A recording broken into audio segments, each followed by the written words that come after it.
Hello and welcome to What the F Just Happened Today, your essential guide to the daily shock and awe in national politics. I'm Joe Amditis. Let's get to it.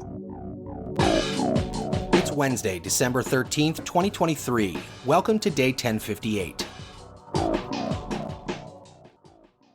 The UN Climate Summit, COP28, ended in a historic deal that committed the world to transitioning away from fossil fuels for the first time. It's also the first time in 3 decades that the UN climate talks have explicitly called for curtailing fossil fuels. The non-binding deal, however, lacks what many countries and activists actually wanted, an unequivocal phase-out of fossil fuels.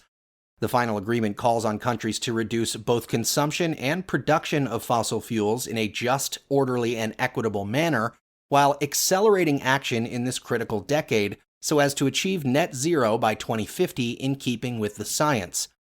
Over the next 2 years, countries will submit formal plans for curbing their greenhouse gas emissions through the year 2035. Moving on, the U.S. Supreme Court will decide whether to limit access to the commonly used abortion pill mifepristone. The court agreed to hear the Biden administration's appeal of a lower court's ruling that would cut off mail-order prescriptions of the drug and would require in-person doctor visits even in states where abortion remains legal. The White House said the lower court's ruling threatens to undermine the FDA's scientific independent judgment and would reimpose outdated restrictions on access to safe and effective abortion medication. The Alliance Defending Freedom, a conservative Christian anti-abortion group, filed the original legal challenge, claiming the FDA minimized and overlooked the health risks of the drug when it was approved in the year 2000. And when it approved wider access to the drug through telemedicine, mail delivery, and prescribing by pharmacists in 2016. The case, FDA v. Alliance for Hippocratic Medicine, will be the Supreme Court's first abortion case since it overturned Roe v. Wade last year. A decision is expected by the end of June 2024. The Supreme Court also agreed to hear a challenge to the felony obstruction statute used to charge at least 327 people in connection with the January 6th Capitol riot. The justices will review an appeals court ruling that says the Justice Department could prosecute defendants under a federal law that makes it a crime to obstruct or impede an official proceeding. That crime of obstruction of an official proceeding carries a 20-year maximum sentence and is one of the 4 counts brought against Trump by special counsel Jack Smith in the federal election interference case. The justices are separately weighing Jack Smith's request to fast-track consideration of Trump's claim that he is immune from prosecution in the election obstruction case. Meanwhile, the federal judge overseeing Trump's election interference case temporarily paused all procedural deadlines while he appeals the decision that he's not entitled to presidential immunity from criminal prosecution. Judge Tanya Chutkan said Trump's appeal gives the higher court jurisdiction over the case and that she must automatically stay any further proceedings that would move this case towards trial or impose additional burdens of litigation on the defendant. The judge previously dismissed Trump's arguments, saying that his 4-year service as commander-in-chief did not bestow on him the divine right of kings to evade the criminal accountability that governs his fellow citizens. In a bid to speed that appeals process along, special counsel Jack Smith has asked both the Court of Appeals and the Supreme Court to hear the appeal on an expedited basis.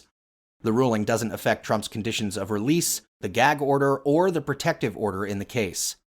Judge Chutkan also noted that Trump's March 4th trial date could be affected and that she would reconsider that date when the appeals process is finished.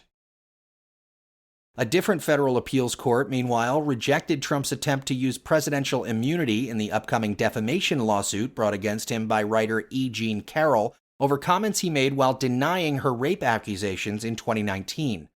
A 3-judge panel in the Second U.S. Circuit Court of Appeals said Trump had effectively waived his presidential immunity defense by failing to raise it when Carroll first filed the defamation lawsuit 4 years ago. It's the 3rd time in recent weeks that federal courts have rejected Trump's immunity arguments. And finally, the Federal Reserve held interest rates unchanged for a 3rd meeting in a row and signaled that they will likely cut borrowing costs 3 times in 2024. The Federal Open Market Committee voted unanimously to keep the benchmark federal funds rate in a targeted range between 5.25% and 5.5%, which is the highest since 2001. Since March of 2022, the Fed raised rates 11 times to combat high inflation, which had spiked to a 40-year high. While inflation is currently at 3% and remains above the Fed's 2% target, the Fed says inflation has eased from its highs, and this has come without a significant increase in unemployment. That's very good news. Chairman Powell said no one is declaring victory. That would be premature. Still, officials say they expect to lower rates by 75 basis points next year, leaving rates at around 4.6% by the end of 2024. That's all for now. You can find the links and sources for all of these stories on the main website. And as always, visit whatthefjusthappenedtoday.com for the latest news and headlines. Until next time, I'm Joe Amditas.